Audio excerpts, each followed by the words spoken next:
Here's one per request, the ACLS cheat sheet. Now, we are all afraid of ACLS at some point in time. Maybe for you it was when you first went through paramedic class, or maybe for you it's every time you have to recertify. Don't worry about ACLS, okay? Whether it's AHA or one of the other certifying institutions, it's not a big deal. So we have to ask ourselves first, why do people even fear ACLS, right? And it's the Megacode. It's always the Megacode. That's what everybody's afraid of. They can do the test, they can do the work. It's the Megacode. But don't let the terminology scare you. The Megacode is not that mega. It's actually really easy. Why? It's reactionary. It's completely reactionary. You've spent your entire class and career learning to be proactive to keep the worst things from happening, right? You do this so they don't do that. You do this so they don't do that. You do this so they don't destabilize. Well, guess what? They're going to code anyway. That's ACLS. They're going to go all the way to asystole and back. That's just how this is going to happen. So don't stress out over that. There is no punishment in ACLS scenarios. When you're running your Megacode, they're going to go into rhythms and they're going to stay there until you fix them. And there's a set amount of rhythms. There's a set amount of things that have to happen in a scenario. It's pre-written. It's just how it is, okay? Your patient's going to code no matter what you do. So that's no big deal since it's going to happen anyway, right? Don't worry about it. So the problem with being reactionary is we have very simple concepts that are made excruciatingly complex by algorithms. And that's what messes a lot of people up. Because an entire algorithm is a lot to memorize. But if you would take just a second and look at all the similarities and list all the similarities in those algorithms, you're going to see some very common themes. So let's simplify it. First off, stop crying. This is only going to be as hard as you allow it to be. All right? Difficulty is just the measure between how much effort you thought something was going to take and how much effort it actually took. That's it. All right? Effort perceived minus effort expended. That's difficulty. That's all. So, form a plan of attack first. Before you look at the first rhythm strip, have some kind of plan. You do this when you go to any bad call, any call that sounds bad, you and your partner are talking about it. You rehearse this kind of stuff if you work in the hospital. You rehearse for when the worst happens. You run these scenarios.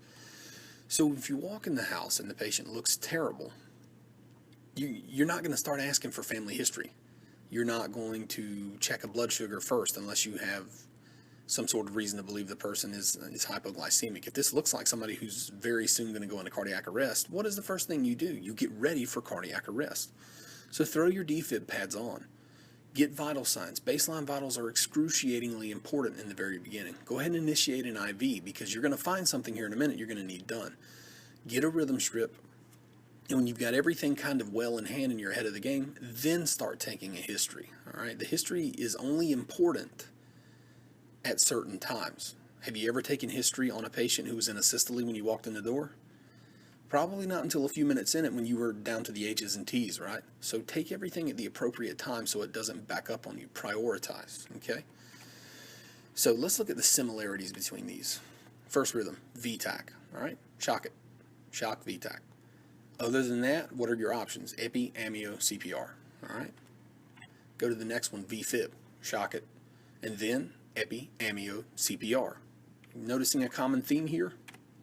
So asystole, or asystole, as a friend of mine likes to say. Epi and CPR. That's it. If they go into asystole, they're going to remain in asystole until it changes. And epi and CPR is going to be the therapy for that, as far as ACLS is concerned. So idioventricular rhythms, right? That wonderful rhythm people like to go into after they come out of asystole or after they've downgraded, all right? Epi and CPR. Epi and CPR is what we do for those if there's no pulse, because that's just PEA, right? PEA is just a rhythm with no pulse. If you've got a pulse and it's idioventricular, pace it, man. If it's not fast enough, make it fast enough. That's what pacing is. So your miscellaneous rhythms, right? The ones that you are usually in before they code an ACLS. This can be simplified into two categories, all right? SVT. It gets adenosine if they're stable and lightning if not. Brady. It gets atropine if stable and lightning if not. And by lightning, I mean pace, all right? So just run the code. That's another thing. This is what messes a lot of people up. You can't do everything in the code. Your job is to run the code in ACLS, right? It's your circus, and they are your monkeys, but it's not your job to fling poo. It's your job to be the ringleader. Don't work the code, run it. Now, if you are in a class or in a scenario where you must participate, and you are in charge if you're running the code, then pick the duty that allows you to think best while doing it. If you are able to run your code best while bagging, then bag the patient while that's going on. If somebody's already bagging, kick them off and assign them somewhere else. All right, personally, I like to do drugs and monitor. So that eliminates a huge amount of work for my team members. It lets more people rotate out for CPR, and then I get to instantly see the rhythms and decide on the therapy right there. So drugs and monitor is my favorite, and it's a good place to run a code from, I think. So another thing is that in scenarios, they're going to throw in stuff like making the code scene chaotic or something like that. The code scene should not be chaotic if you're truly in charge. If you know how to run a scene, you can always take things down a notch from where they were, okay? Now, I know this is the what-if business. There's always going to be that one time, but it shouldn't be in a skills lab while you're testing for ACLS. When things go terribly, horribly wrong, they go wrong in the real world, right? So that is the ACLS cheat sheet. Have a plan of attack. Memorize the very simple therapies that go with each individual rhythm, and then react to what you see. Because I don't care how proactive you are or what you do in the ACLS scenario, your patient is going into cardiac arrest. That's just how it is. Don't fear the Megacode. Get out there and practice.